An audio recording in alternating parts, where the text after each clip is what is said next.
With astrology मेरी YouTube channel पे जुड़ने के लिए मैं उमेश पटेल आप सभी का हार्दिक स्वागत करता हूँ। आज हम बात करेंगे लक्ष्मी नारायण योग के बारे में। तो लक्ष्मी नारायण योग क्या है, कैसे बनता है और व्यक्ति के जीवन पे उनका क्या प्रभाव होता है, मैं पूरा आपको डिटेल में समझाऊंगा। तो ये लक्ष्मी नारायण जो योग है वो बुध और शुक्र ग्रह की युति से बनता है।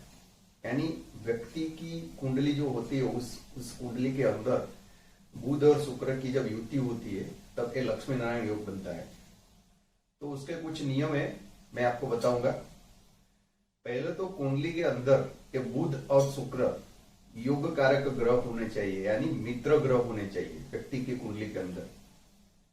दूसरा है कि वो सूर्य से अस्त नहीं होने चाहिए, यानी कि ये ग्रह जो है सूर्य से अस्त हो गए तो उसका प्रभाव बलहीन हो जाएगा, इतना प्रभाव उनको कुंडली के अंदर अच्छा मिलेगा नहीं। तीसरा नियम है कि ये ग्रह अपनी कोई नीचे राशि में ना बैठे होने चाहिए। मीन्स कि कोई नीचे राशि में नहीं बैठे होने चाहिए। नीचे राशि में है तो भी उसका प्रभाव, बुरा प्रभाव देखने को मिलेगा उनको।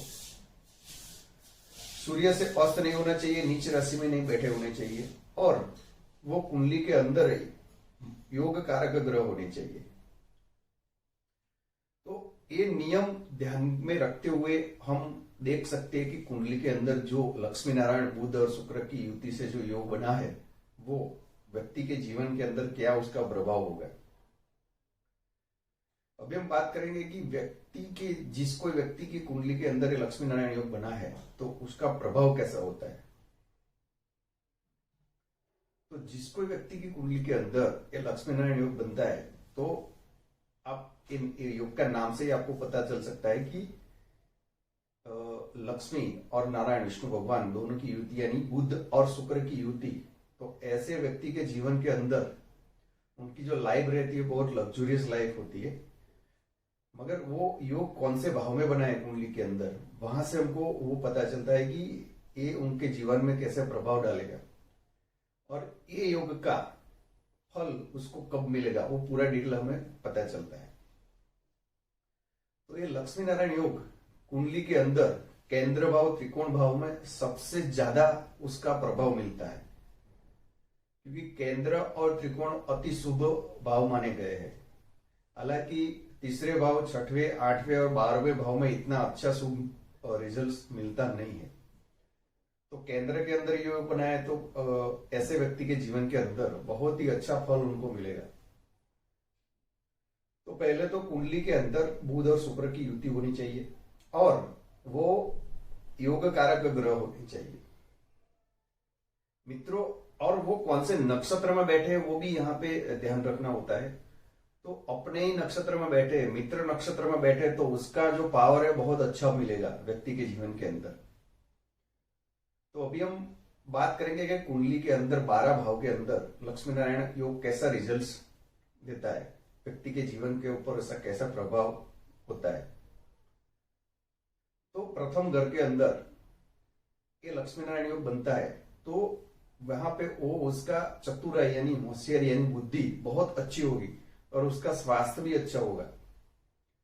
ये जो 12 भाव है, 12 भाव के अंदर यहाँ पे ये भाव चेंज नहीं होते, राशि चेंज होती।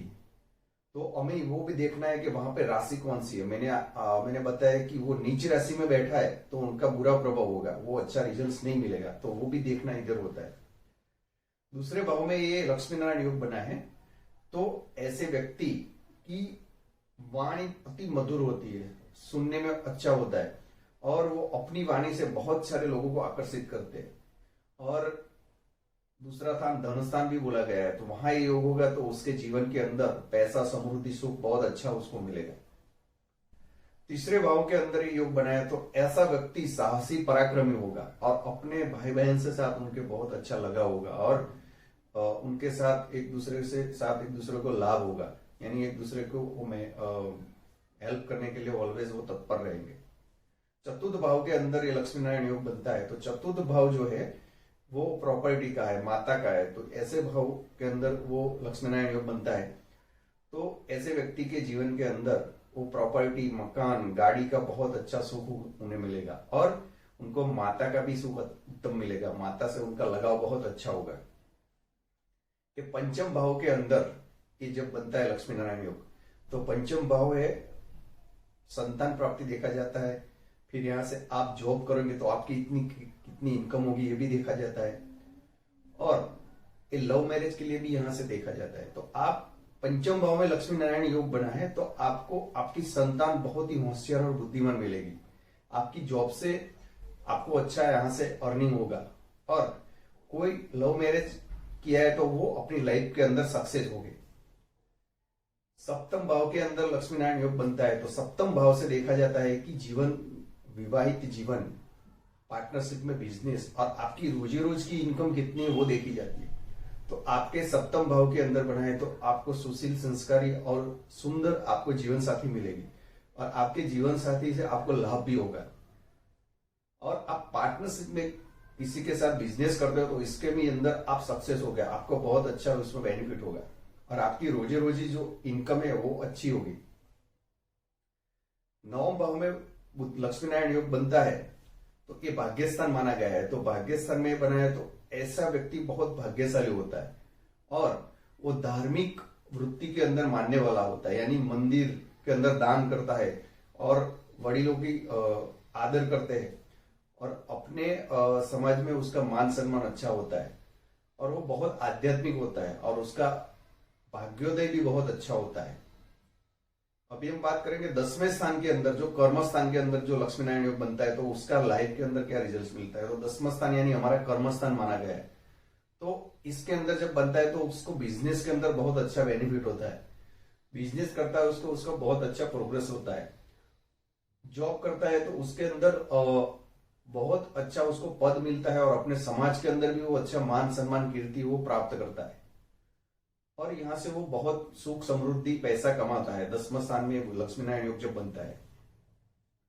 अब लाभ स्थान में अंदर वो योग बनता है, यानी 11वें स्थान के अंदर लक्ष्मी नारायण योग बनता है, बुध शुक्र की युति है, तो उनके जीवन के अंदर बहुत सारे लाभ होते हैं।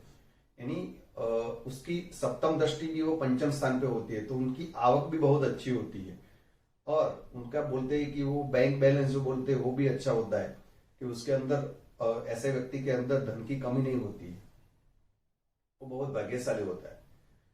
अभी ये 12th हाउस में यानी 12वें भाव में लक्ष्मी नारायण जब योग बनता है तो वो अशुभ स्थान माना गया है। मैंने आपको बोला कि 6, 8, 12 अशुभ स्थान है तो यहाँ पे उनको इतना अच्छा प्रभाव नहीं मिलेगा, उसका फल अच्छा नहीं मिलेगा। तो 12वें भाव के अंदर लक्ष्मी नारायण योग बना है तो उसका अच्छा प्रभाव नहीं होता है। मगर वही 12वें भाव के अंदर अपनी राशि में बैठे, उच्च होकर बैठे तो यहां से उनको फॉरेन जाने का चांसेस, अब्रॉड जाने का चांसेस, वहां से वो अर्निंग भी अच्छी करेंगे, उनका मोक्ष भी अच्छा होगा, हॉस्पिटल के खर्चे बच जाएंगे, वो भी यहां से होता है। मगर वो कौन सी राशि में बैठे वो देखना होता है। तो मित्रों अभी हमने बात किया कि 12 भाव के अंदर लक्ष्मी नारायण योग बोलता है तो उसका कैसा फल मिलता है। मित्रों आपको दूसरी एक बात बताऊं, ये लक्ष्मी नारायण योग की युति पावरफुल कब होती है?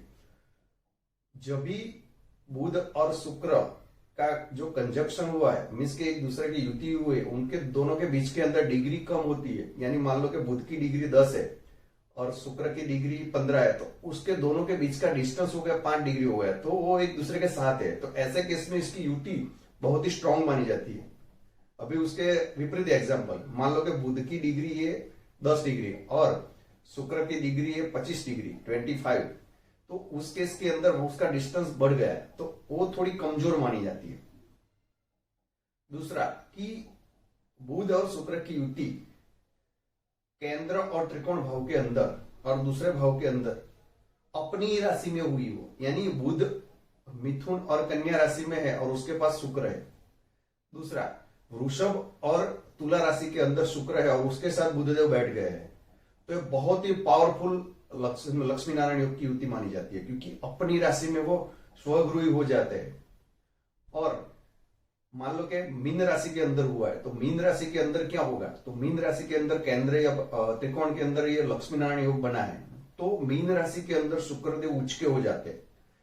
केंद्र के अंदर हुआ तो वहां के पंच महापुरुष का मालव योग का निर्माण होगा और यहाँ पे मीन राशि के अंदर बुधदेव नीच हो जाते हैं मगर शुक्रदेव उनके पास बैठ गए तो तो यहाँ पे बुधदेव का नीचभंग राजयोग होगा और शुक्रदेव का मालव योग होगा पंच महापुरुष का, तो बहुत स्ट्रांग योग हो जाएगा। तो मित्रों, ये कौन सी राशि में बैठे हुए हैं, ऐसे ये लक्ष्मी नारायण योग देखा जाता है। सबसे ज्यादा मैंने अभी बोला कि केंद्र त्रिकोण में उसका अच्छा बेनिफिट मिलता है, और ऐसे व्यक्ति को बहुत अपने लाइफ के अंदर लग्जरियस लाइफ वो देता है, क्योंकि शुक्रदेव जो है वो लग्जरियस लाइफ देते हैं कोई भी व्यक्ति को।